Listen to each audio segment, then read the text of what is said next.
Pintu aula dibanting keras ketika Satyagra berdiri dan menunjuk wajahku di depan semua orang. Darahku panas, tapi mataku tetap kering. Dalam 1 detik, statusku berubah dari istri keluarga menjadi target hinaan. Dan itu baru permulaan. Dia tertawa pendek lalu berkata lantang bahwa orang sepertiku tak pantas duduk di meja itu. Beberapa tamu tersedak. Yang lain menunduk pura-pura sibuk. Kursi di sekelilingku menjauh, menciptakan jarak yang terasa seperti hukuman. Aku belum diusir, tapi sudah sendirian. Satyagra melangkah lebih dekat dan menarik tas lusuhku. Jantungku berdegup cepat. Rahangku mengeras. Isinya tumpah ke lantai, membuat orang-orang menilai hidupku dari benda murah. Bisikan mulai menyebar. Dia mengangkat dompetku dan mengejek isinya yang tipis. Suara tawa pecah, tajam dan serentak. Aku tak lagi sekadar dihina, aku dijadikan hiburan. Dan semua mata kini menuntut reaksiku. Aku menunduk, merapikan barang tanpa izin siapapun. Telapak tanganku gemetar, tapi gerakanku stabil. Saat aku berdiri, Satyagra memotong jalanku. Dia belum selesai denganku. Keluar, katanya sambil mendorong bahuku. Napas tertahan, tubuhku oleng 1 langkah. Sentuhan itu memberi izin pada yang lain untuk ikut merendahkan. Batas terakhir runtuh. Seorang bibi menutup hidungnya, pura-pura jijik. Dada terasa sempit, kakiku berat. Aku resmi dicap sebagai aib di ruangan itu. Dan belum ada yang membelaku. Aku mencari Raga Putra di antara wajah-wajah itu. Tatapan kami bertemu sepersekian detik. Dia memalingkan wajah dan menyesap minumannya. Keputusan diamnya mengunci nasibku. Satyagra bertepuk tangan, memerintah satpam mendekat. Tenggorokanku kering, punggungku tegak. Aku tak lagi diundang, aku diusir. Langkah pertama menuju pintu terasa panjang. Satpam memegang lenganku, bukan kasar, tapi cukup tegas. Nadiku berdetak keras, tulangku kaku. Sentuhan itu mengubah penghinaan menjadi tindakan nyata. Aku tak bisa mundur. Saat aku diseret, gelas jatuh dan pecah di belakangku. Suara pecahan menutup gumam doa palsu. Aula berubah dari pesta menjadi pengadilan tanpa hakim. Putusan sudah dijatuhkan. Di ambang pintu, Satyagra berteriak lagi. Katanya orang miskin sepertiku hanya numpang nama keluarga. Kalimat itu memaku semua orang di tempatnya. Aku berhenti melangkah. Aku menoleh pelan, menatap satu persatu wajah yang menilai. Rasa panas di dadaku mengeras menjadi tekad. Mereka mengira aku tak punya apa-apa selain rasa malu. Kesalahan itu akan mereka bayar. Satpam melepaskanku, mengira semuanya selesai. Aku meluruskan bajuku dan melangkah keluar sendiri. Kini aku bukan korban yang diseret, tapi perempuan yang memilih pergi. Dan mereka belum tahu apa yang baru saja mereka lepaskan. Pintu tertutup di belakangku saat Raga Putra tetap duduk tanpa bergerak. Dadaku terasa retak, bukan karena kata-kata Satyagra, tapi karena diam suamiku. Saat itu aku tahu, pernikahanku berubah menjadi ruang kosong. Dan kejatuhanku belum selesai. Aku berhenti melangkah dan menoleh, menunggunya berdiri. Tenggorokanku menegang ketika ia tak menoleh sedikit pun. Keputusannya jelas. Aku dikorbankan demi nama keluarga. Kesunyian itu lebih keras dari teriakan manapun. Satpam menarik lenganku lagi. Kali ini lebih yakin. Napas pendek. Kakiku melangkah tanpa arah. Aku bukan lagi istri yang dilindungi. Hanya masalah yang harus disingkirkan. Dan Raga Putra membiarkannya terjadi. Ibunya berdehem, memberi isyarat agar proses dipercepat. Rahanku mengeras. Mataku lurus ke depan. Restu itu mengubah pengusiranku menjadi keputusan keluarga. Aku resmi dikeluarkan dari lingkaran mereka. Aku menyebut nama Raga Putra dengan suara datar. Tanganku terangkat, berharap ia melihat. Ia mengangguk kecil, menyuruhku pergi. Isyarat itu memutus ikatan terakhir. Langkahku terhenti, bukan karena ragu, tapi karena sadar. Nadiku stabil, punggungku lurus. Aku tak lagi menunggu izin darinya untuk berdiri sendiri. Kesadaran itu datang terlambat, tapi tegas. Satyagra menyeringai, yakin telah menang. Aku menatapnya tanpa sepatah kata. Diamku kini berbeda, bukan kalah, tapi mencatat. Dan catatan itu akan kembali padanya. Di depan pintu, aku melepas cincin pernikahan. Logam dingin menyentuh telapak tanganku. Ikatan itu berhenti bermakna saat Ragaputra memilih diam. Aku meninggalkannya di atas meja penjaga. Beberapa tamu terdiam melihat tindakanku. Ruangan mendadak canggung.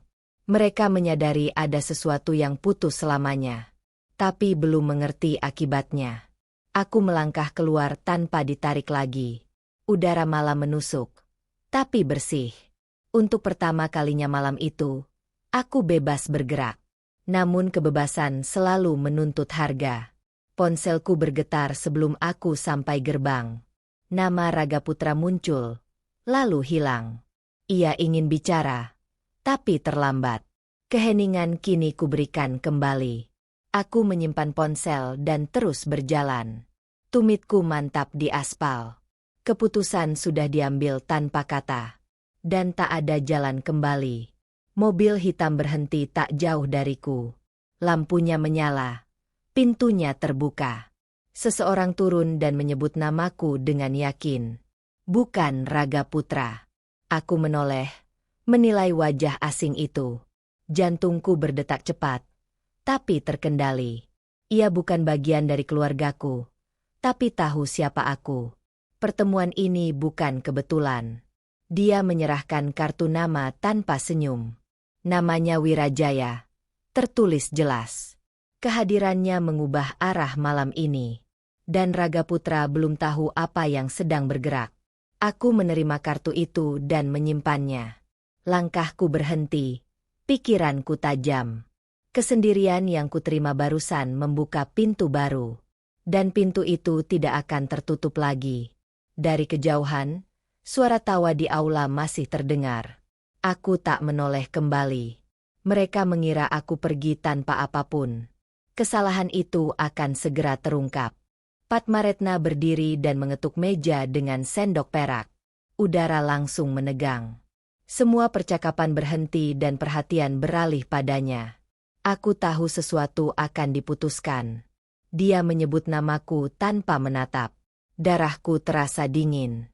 Aku berubah dari masalah kecil menjadi agenda utama. Tidak ada jalan mundur. Padmaretna mengatakan aku beban yang tak membawa apapun. Rahangku mengeras.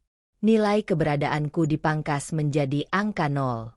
Kalimat berikutnya lebih tajam. Ia mengumumkan rencana perceraian seolah membacakan menu. Dadaku berdenyut singkat. Nasibku dibahas tanpa persetujuanku. Dan semua orang mendengarkan. Ragaputra tetap diam di kursinya. Mataku tak lagi mencari reaksinya. Diamnya kini berfungsi sebagai tanda setuju. Itu keputusan yang mengikat. Padmaretna melanjutkan dengan alasan formal. Tanganku mengepal pelan. Aku disusun sebagai kerugian keluarga. Kata, kontribusi, dipakai seperti pisau. Satyagra mengangguk puas. Tatapanku menajam padanya. Aliansi mereka kini terbuka. Permainan kekuasaan dimulai. Padmaretna menyebut tanggal dan pengacara. Napas keluar teratur. Rencananya sudah matang sebelum aku datang. Aku terlambat, tapi belum kalah. Seorang bibi menepuk meja setuju. Suara itu memicu reaksi berantai. Dukungan menyebar cepat. Aku resmi sendirian. Aku melangkah maju satu langkah. Keheningan jatuh lagi. Posisiku berubah dari objek menjadi suara. Mereka tak siap. Aku bertanya di mana berkasnya. Beberapa orang saling pandang. Rencana rahasia tiba-tiba diuji. Wajah Padmaretna menegang. Dia menjawab singkat. Menyuruhku tenang. Senyum tipis muncul di bibirku. Aku berhenti memohon di titik itu. Nada ruang berubah. Aku mengeluarkan ponsel dan mematikan suara. Detak jantung stabil. Aku tak lagi bereaksi. Aku mengamati. Mereka mulai gelisah. Padmaretna mendekat. Suaranya direndahkan. Aku menatap lurus tanpa mundur.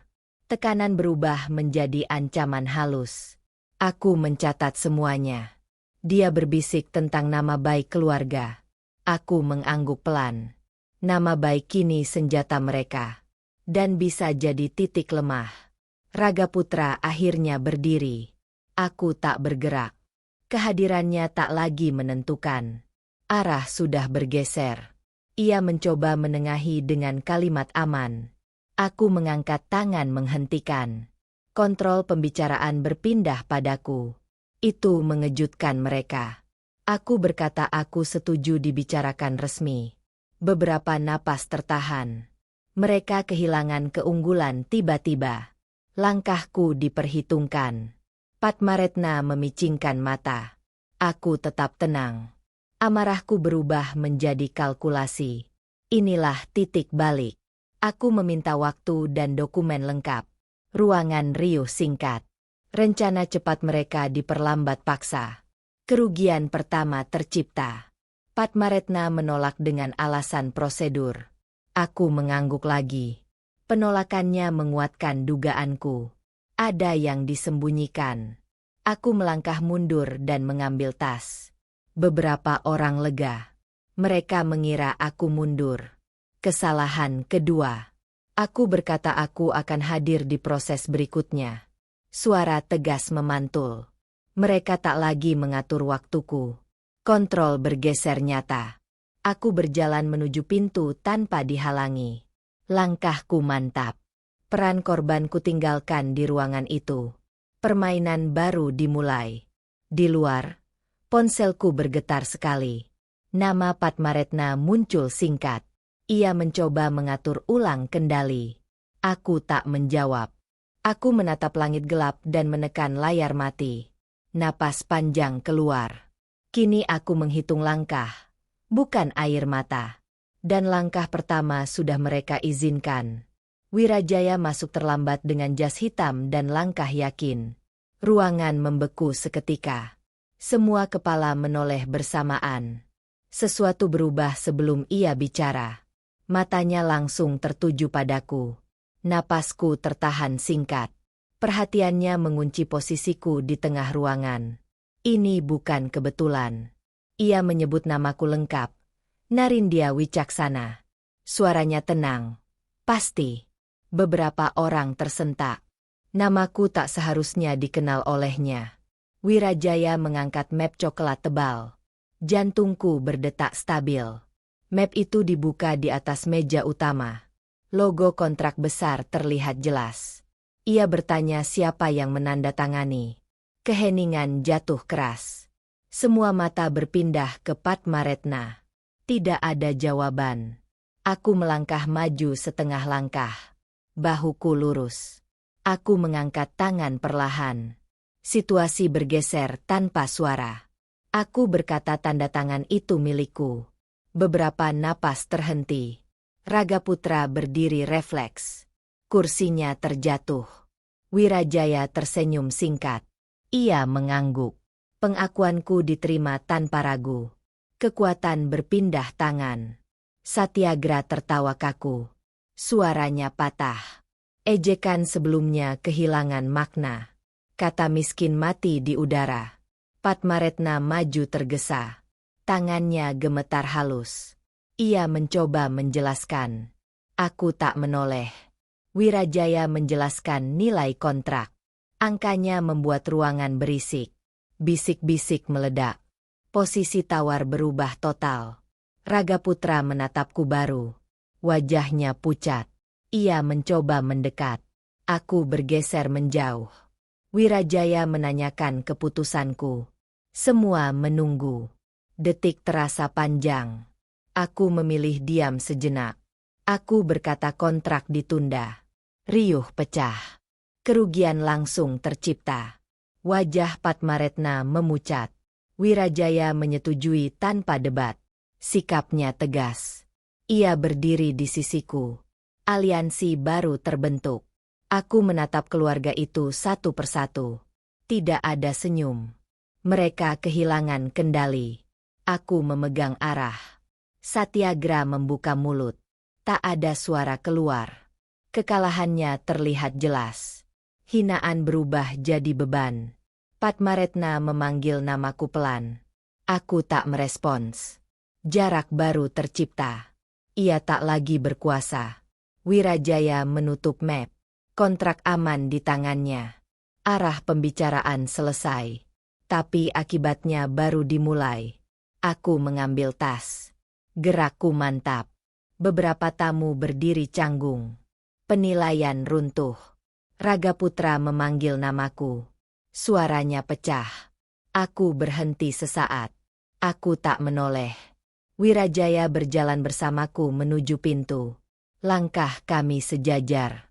Keseimbangan baru terasa. Mereka tertinggal. Pintu terbuka lebar. Udara malam masuk. Aku melangkah keluar. Pusat kekuasaan bergeser penuh. Wirajaya berbisik satu kalimat. Isinya tajam. Aku mengangguk sekali. Rencana berikutnya bergerak. Mobil menunggu di depan. Lampunya menyala. Aku masuk tanpa ragu. Babak baru dimulai. Pintu mobil tertutup. Keheningan berbeda tercipta. Aku duduk tegak. Harga diri pulih. Wirajaya menyebut satu nama lain. Aku mendengar serius. Jaring kekuasaan melebar. Mereka terperangkap. Aku menatap ke depan. Jalan gelap terbentang. Aku memegang kendali. Permainan berubah. Lampu gedung menjauh. Aku tak lagi terlihat kecil. Identitasku terbuka sebagian. Mereka baru sadar. Mobil melaju. Kota bergerak. Aku bernapas stabil. Belum berakhir. Aku menatap layar ponsel. Nama Padmaretna muncul. Aku menghapusnya. Batas ditarik. Lampu merah berganti hijau. Aku melaju. Arah hidup berputar. Kendali penuh. Dan mereka belum tahu aturannya. Aku tahu. Wirajaya berhenti di tengah aula dan membuka dokumen tambahan. Dadaku mengeras. Bukan kaget, tapi siap. Ruangan kembali terdiam. Lebih berat dari sebelumnya. Ini belum selesai. Ia menyebut struktur aset perusahaan keluarga Ragaputra. Beberapa kursi bergeser gelisah. Pembicaraan berubah dari gosip menjadi fakta hukum. Arah pembantaian beralih. Wirajaya mengangkat satu lembar bersegel. Napas tertahan serentak. Dokumen itu bukan milik mereka. Namaku tercetak jelas. Ia menyatakan aset utama terdaftar atas warisan rahasiaku. Suara napas pecah. Perusahaan yang mereka banggakan berdiri di atas tanahku. Kenyataan menghantam tanpa ampun. Padmaretna melangkah mundur satu langkah. Wajahnya kehilangan warna. Kendali yang ia genggam runtuh seketika. Kursinya tak lagi aman. Satyagra memaki pelan. Kata-katanya tak utuh. Ia baru sadar ejekannya menusuk kakinya sendiri. Kesombongan berubah jadi jebakan. Ragaputra memegang meja agar tetap berdiri. Tangannya gemetar. Ia memahami ketergantungan yang disembunyikan selama ini. Perannya menyusut drastis. Wirajaya menyebut tanggal warisan diaktifkan. Aku mengangguk singkat. Waktu yang kusembunyikan kini menuntut bayaran. Mereka terlambat membaca. Beberapa paman berbisik panik. Suara-suara bertabrakan. Keluarga itu kehilangan satu suara pusat. Aku kini pusatnya. Padmaretna memanggil namaku lagi. Nada suaranya berubah. Ia tak lagi memerintah. Ia meminta. Posisi berbalik telanjang. Aku berdiri dan mendekat. Langkahku pelan. Pasti. Jarak kekuasaan menyempit. Mereka menunggu putusanku. Aku menyatakan aset tetap atas namaku. Riuh kecil pecah. Ketergantungan mereka dikunci resmi. Tidak ada celah lari. Wirajaya menambahkan klausul operasional. Beberapa wajah pucat. Tanpa persetujuanku, Roda berhenti. Kontrol total tercapai. Ragaputra mencoba berbicara. Aku mengangkat tangan. Hak suaranya terhenti. Itu bukan lagi rumahnya. Padmaretna menelan ludah. Matanya basah tapi tajam. Ia menyadari kesalahan terbesarnya. Meremehkanku sejak awal. Aku mengumumkan evaluasi menyeluruh. Beberapa kursi ditarik gugup. Nasib mereka kini menunggu giliran. Ketakutan berpindah tangan. Satyagra menatap lantai. Bahunya jatuh. Ia tak lagi berani menatapku. Karma bekerja cepat. Wirajaya menyerahkan pena. Tanganku menerimanya tanpa ragu. Tanda tanganku mengikat masa depan mereka. Garis tak bisa dihapus. Aku menandatangani satu lembar saja. Bukan semuanya. Ketergantungan dipertahankan setengah. Harapan palsu tercipta. Padmaretna menghela napas panjang. Ia mencoba tersenyum. Upayanya terasa rapuh. Ia tahu aku memegang kunci. Aku berkata keputusan lanjutan menyusul. Wajah-wajah menegang. Ketidakpastian lebih menyakitkan dari penolakan. Aku memilih itu. Ragaputra mendekat lagi. Aku melangkah menjauh. Hubungan kami resmi timpang. Ia tak lagi setara. Wirajaya menutup berkas dan berdiri. Pertemuan selesai sepihak. Mereka tertinggal dalam ketergantungan. Aku bergerak maju. Aku berjalan menuju pintu. Langkahku ringan. Dingin. Rasa puas hadir tanpa senyum. Luka lama belum sembuh. Di belakangku, suara kursi berderit. Tak ada yang berani memanggil. Mereka butuh aku. Aku tak butuh mereka. Pintu terbuka. Udara malam menyambut. Aku keluar sebagai pemilik segalanya. Dan ini baru konsekuensinya. Aku menghentikan langkah dan berbalik ke tengah aula. Ruangan menegang serentak. Semua orang tahu aku akan bicara. Arah nasib berubah lagi. Aku menatap Wirajaya dan menggeleng pelan. Keputusanku final. Perusahaan itu tidak akan kuselamatkan dengan mudah. Syaratku belum diucapkan. Aku menyebut nama Ragaputra dengan suara jelas. Wajahnya terangkat kaget. Semua perhatian tertuju padanya. Ia tak bisa bersembunyi. Aku berkata bantuan hanya datang jika ia bicara sekarang. Beberapa napas tercekat. Tekanan berpindah penuh ke pundaknya.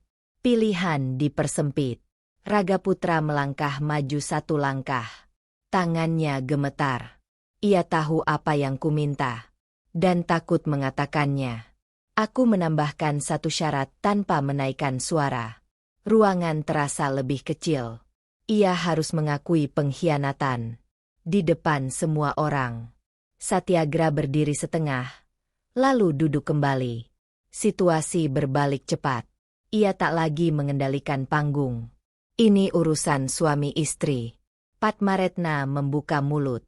Aku mengangkat tangan. Tidak ada intervensi. Keputusan ini milikku. Ragaputra menatap lantai. Bahu itu jatuh. Kesombongannya runtuh pelan. Waktu berjalan kejam.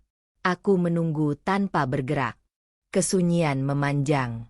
Detik menjadi beban. Semua menahan napas. Akhirnya ia mengangkat kepala. Matanya merah. Ia tahu tidak ada jalan aman. Pengakuan atau kehancuran.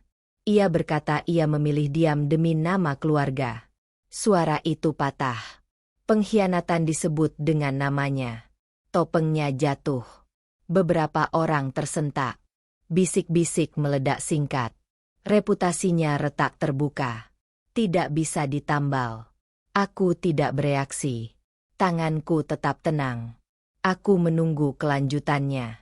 Masih ada harga. Aku menyebut kata cerai. Udara seperti dipukul. Syarat terakhir terungkap. Tidak bisa ditarik. Ragaputra terdiam lama. Dadanya naik turun. Ia menimbang harga diri dan kekuasaan. Pilihan itu telanjang. Padmaretna melangkah maju panik. Aku menatap tajam. Ia berhenti seketika. Otoritasnya mati. Ragaputra akhirnya mengangguk. Air mata jatuh satu. Ia kalah sepenuhnya. Keputusan dibuat. Ia berkata ia meminta cerai. Suaranya nyaris tak terdengar. Kalimat itu mengakhiri segalanya. Ikatan kami putus di udara. Beberapa tamu menutup mulut. Ada yang berpaling. Momen itu terlalu nyata. Tidak ada perayaan. Aku menghela napas sekali. Tidak lega. Tidak menang. Harga diriku kembali utuh. Itu cukup. Wirajaya menatapku menunggu. Aku menggeleng lagi. Perusahaan tetap tidak kuselamatkan hari ini. Aku konsisten. Padmaretna terduduk perlahan. Wajahnya kosong. Ia kehilangan anak dan kekuasaan. Semua sekaligus. Satyagra memukul meja. Suara itu sia-sia. Tidak ada yang mengikuti. Ia sendirian. Aku melangkah mendekati Ragaputra. Jarak kami tinggal satu langkah. Aku menatapnya lurus. Ini penutup. Aku berkata aku memilih pergi dengan bersih. Tanpa teriakan. Tanpa balas dendam. Tanpa kebohongan. Ia mengangguk kecil. Penyesalan jelas terpampang. Terlambat untuk kembali. Waktu sudah lewat. Aku berbalik dan berjalan pergi. Langkahku ringan tapi tegas. Semua mata mengikutiku. Mereka paham maknanya. Di belakangku, perusahaan itu goyah. Tidak runtuh, tapi pincang. Aku meninggalkannya sengaja. Biar mereka merasakan. Pintu aula terbuka. Udara malam masuk. Aku melangkah keluar sebagai diriku sendiri. Dan itu tak bisa dibeli. Aku melangkah keluar tanpa menoleh ketika pintu aula tertutup keras. Dadaku ringan. Hubungan terakhirku dengan mereka terputus resmi. Di belakangku, kehancuran mulai bergerak. Telepon Wirajaya berdering sebelum aku mencapai gerbang. Aku berhenti mendengar. Keputusan pasar berubah cepat. Roda perusahaan mulai tergelincir. Ia menyebut pembekuan sementara dana operasional. Aku mengangguk singkat. Aliran uang terhenti malam itu juga. Efek pertama terasa nyata. Lampu gedung padam satu persatu. Udara malam terasa luas. Simbol kekuasaan mereka meredup. Tak ada yang bisa diselamatkan cepat. Aku masuk ke mobil dan pintu tertutup lembut. Keheningan menyambut. Aku tak lagi menjadi bagian dari kekacauan. Mereka mengurus reruntuhan sendiri. Keesokan paginya, namaku tak lagi disebut sebagai istri. Berita bergerak cepat. Statusku berubah di semua lingkaran. Identitasku kembali utuh. Rapat darurat keluarga digelar tanpa aku. Aku menerima laporannya lewat pesan singkat. Mereka saling menyalahkan. Tak ada pemimpin tersisa. Padmaretna kehilangan dukungan inti. Namanya dipertanyakan terbuka. Otoritasnya runtuh. Ia tak lagi ditakuti. Satyagra dikeluarkan dari posisi strategis. Keputusannya dipatahkan investor. Kesombongannya berbalik jadi alasan. Ia jadi kambing hitam. Ragaputra menghilang dari publik. Permintaan cerainya menyebar luas. Reputasinya hancur pelan. Tak ada yang membelanya. Aku menandatangani pelepasan terakhir. Tanganku stabil. Hubungan hukum selesai. Tak ada celah kembali. Perusahaan gagal memenuhi kewajiban mingguan. Kontrak besar dibatalkan. Kerugian nyata terjadi. Kepercayaan hilang. Media bisnis mencium darah. Judul-judul tajam bermunculan. Nama keluarga itu tercoreng. Kebanggaan runtuh terbuka. Aku berjalan di kota tanpa pengawalan. Langkahku bebas. Tak ada tatapan merendahkan. Tak ada beban. Wirajaya menemuiku di kantor baru. Ruangannya bersih dan tenang. Kerjasama berlanjut tanpa drama. Arah hidup jelas. Aku memilih proyek berbeda. Keputusan diambil cepat. Fokus berpindah dari balas dendam. Aku membangun, bukan menghancurkan. Sore hari, laporan terakhir masuk. Perusahaan resmi jatuh dari papan utama. Nilai saham runtuh. Akhirnya nyata. Aku menutup berkas tanpa senyum. Tak ada sorak. Keadilan tak butuh tepuk tangan. Ia bekerja sunyi. Telepon berdering sekali lagi. Nama Padmaretna muncul. Aku membiarkannya mati sendiri. Lingkaran tertutup. Aku berdiri di depan jendela. Kota bergerak normal. Duniaku tak lagi berhenti. Aku ikut melaju. Malam turun perlahan. Aku mematikan lampu kantor. Hari itu selesai tuntas. Tak ada yang tertinggal. Aku pulang tanpa pengawalan. Rumah terasa ringan. Tak ada suara menghakimi. Hanya ruang. Aku membuka pintu dan masuk. Keheningan terasa aman. Ini hidupku lagi. Sepenuhnya. Di luar sana, mereka masih bertengkar. Saling menuding kesalahan. Tak satu pun melihat ke dalam. Karma sudah bekerja. Aku menutup pintu dan menguncinya. Tarikan napas terakhir panjang. Bebas akhirnya nyata. Selesai.